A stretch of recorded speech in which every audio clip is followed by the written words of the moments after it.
Introducing Mr. Thaddeus K. Smith, a man with a problem. He's always losing something, or so he says. Somebody is always putting things where he can't find them. Why, right this morning, he put an important contract on his desk, along with his hat, his wife's unpaid bills, some new shoelaces, and the morning paper. Why isn't that contract there, he wants to know. Or maybe it is. Look again.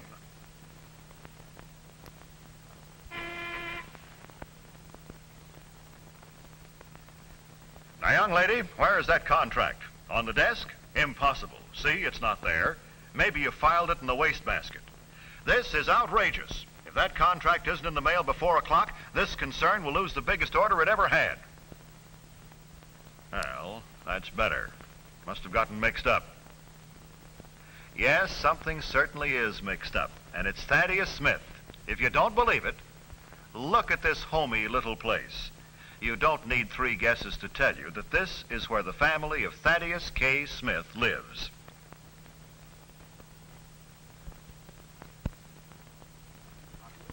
An attempt to negotiate an out-of-court settlement of legal difficulties between the couple. The weather forecast for Los Angeles and vicinity: scattered high cloudiness today, tonight, and Thursday, with early morning fog near the coast. Slightly warmer today with a high near 80. And that is the news till now. I'll return at 6 o'clock this evening.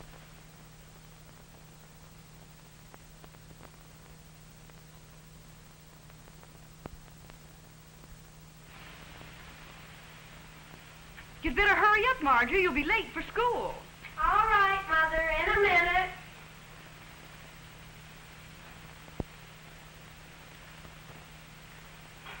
Mary!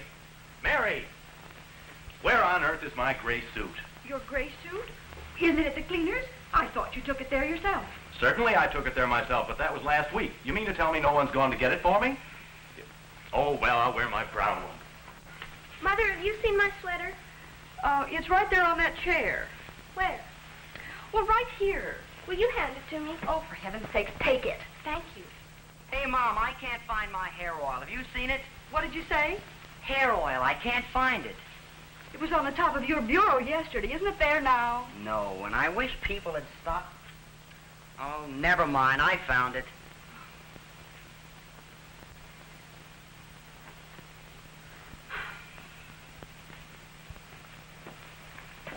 Isn't breakfast ready yet? In a minute, dear. Oh. Did anybody remember to feed the dog? No wonder Mr. Smith is in a turmoil most of the time. Now we're going to look in on their neighbors. You see, this is a real home, belonging to the entire family, where every member has a pride of ownership. Good morning. My, but this is a welcome relief. This young lady is getting ready for school, too, but she has her day well planned. She arises in time to straighten up her room, hang up her clothes, and be at breakfast on schedule. Taking care of her room is one of her obligations in this household.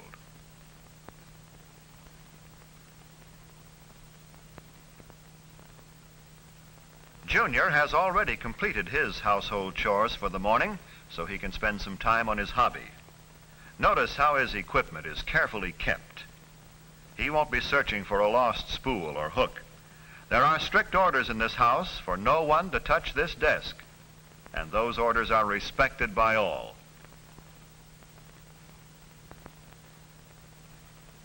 Yes, this looks like a pretty good way to start things out in the morning. No rush, no fussing. Every member of the family has fulfilled his or her obligations, and each one will go out to the day's work better able to cope with its problems.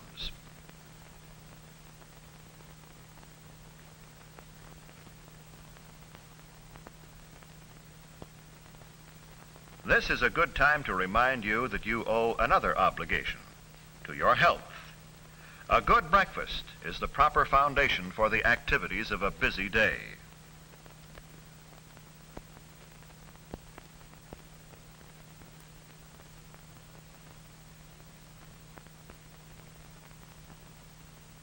And there's no worry about lunch either. Sis takes care of that department, making the lunches the night before.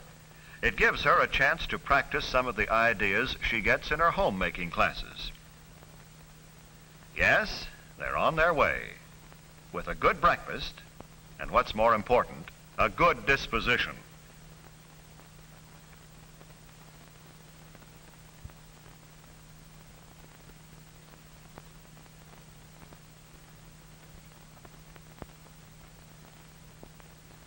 We have seen this family start the day.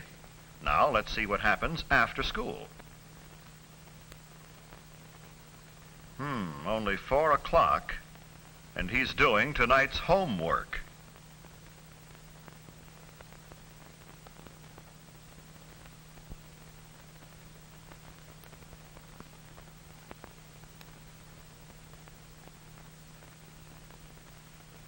What's wrong with these two anyway?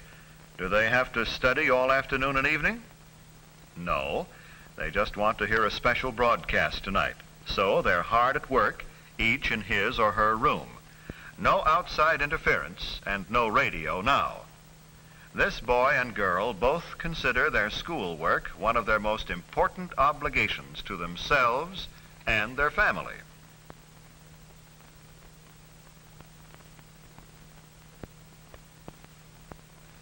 Now that their homework is finished and the dinner dishes put away, this boy and girl have ample time to enjoy their favorite programs. Let me repeat, they are enjoying the program. Mother and father are enjoying a bridge game with some friends.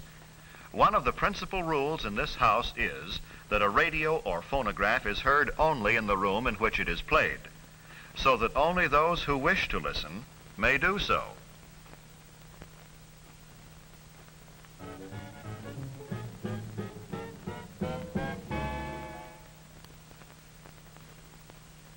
Well, it looks like that's all for tonight. Forget something? But it's not all for Sis. She's appointed herself chairman of the refreshment committee. This is Mother's and Father's night, and daughter wants to help them enjoy it. Also, daughter feels it is one of her obligations to be gracious to her parents' friends.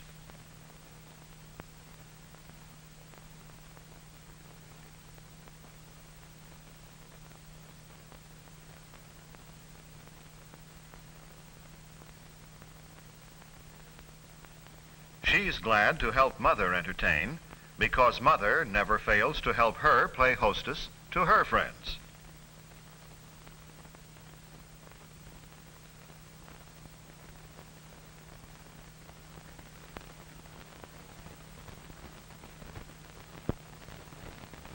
This is another of Brother's obligations and pleasures. He takes pride in keeping the car clean and shining, and in return, he gets to use it for certain occasions. This is a family car in every sense of the word, so the men of the family do their best to keep it looking like new. And the women of the family don't shirk their cleaning tasks either.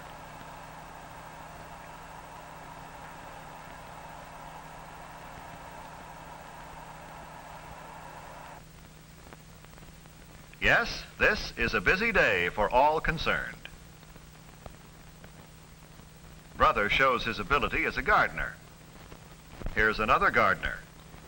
This particular patch belongs to Sis and to nobody else. She prides herself on her green thumb, which in garden talk means she's a success at growing things.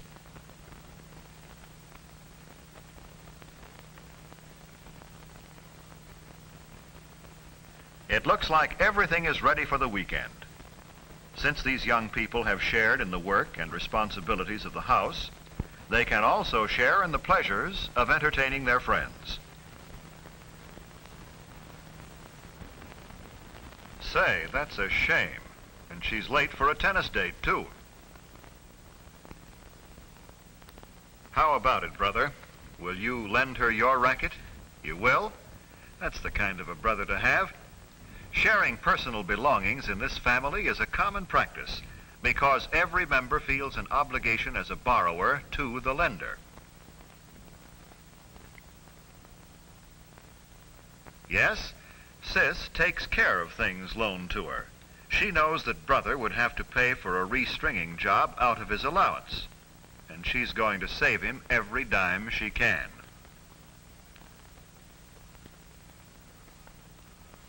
And speaking of money, this family has worked out a program that should please any boy and girl, and at the same time make better citizens out of them.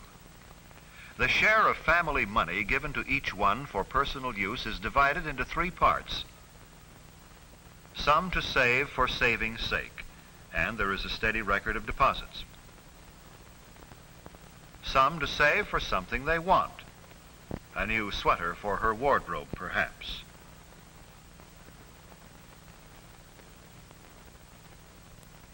For Brother, a new trout rod.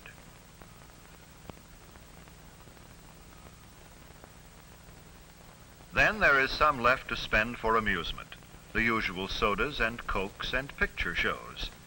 It's up to brother and sister to decide how much they will allocate for each purpose. They manage their own funds, and in doing so, learn the value of money.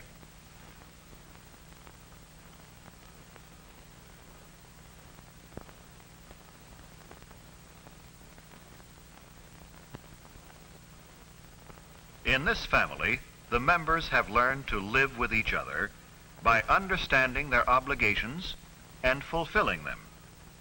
They cooperate by making each other's chores as light as possible. They are able to enjoy life more because they have more time for enjoyment, and the feeling that tasks assigned to them have been accomplished. They are alert to the problems which confront all of us, and they will be prepared to cope with each problem as it arises. They have a sense of security because they understand the value of money and other material things assigned to their care. This boy and girl are going to be well equipped when the time comes to take their places as worthy members of adult society.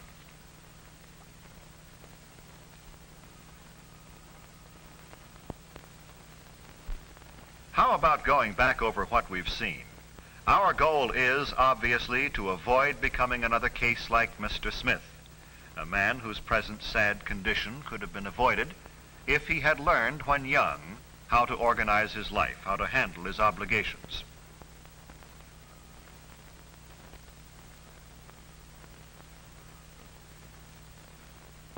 A family in a state of perpetual chaos is really just a family which isn't living up to its own responsibilities.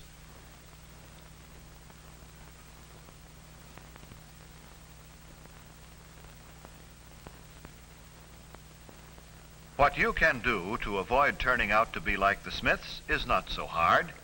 Learn to take care of your own possessions. Keep your own room neat, clean, habitable. It's an obligation you owe your family and yourself. Learn to get up in the morning early enough to have a pleasant, satisfactory meal before the day begins. So you'll start off in good health and good spirits. And while we're at it, we may as well remind you that you'll live most of your life to some sort of a schedule. If you learn to keep that schedule so that it doesn't get ahead of you, you won't mind living by the clock.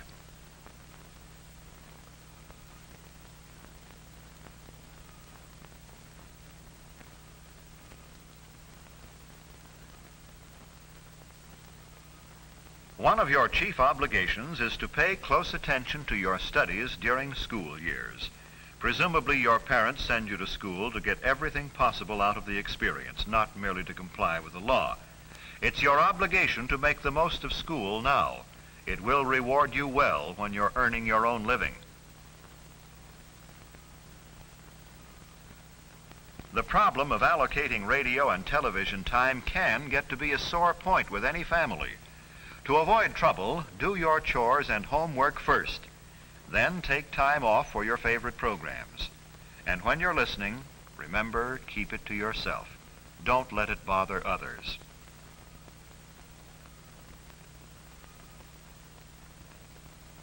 When Mother and Dad entertain, remember that you share the role of host. It's your home too, and they want you to be part of the pride they feel in it. Meet their guests graciously.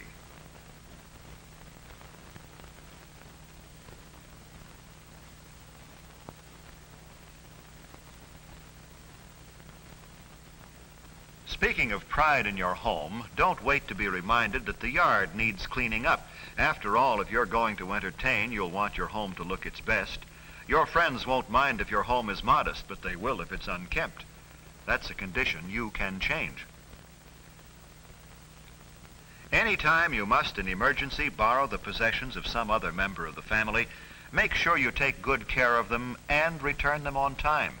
It's an obligation you owe to their owners, don't you think?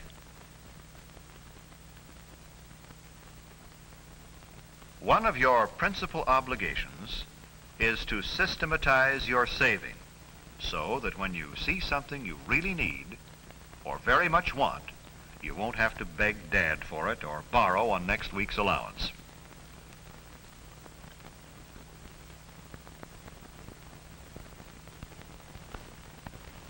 Learning to take care of family obligations in early years is easy. After all, it's only a matter of getting into a pattern of good living habits. Once they become habits, you needn't worry about them. Take care of your obligations now, and when you meet the responsibilities of adult life, you'll find that they will take care of you.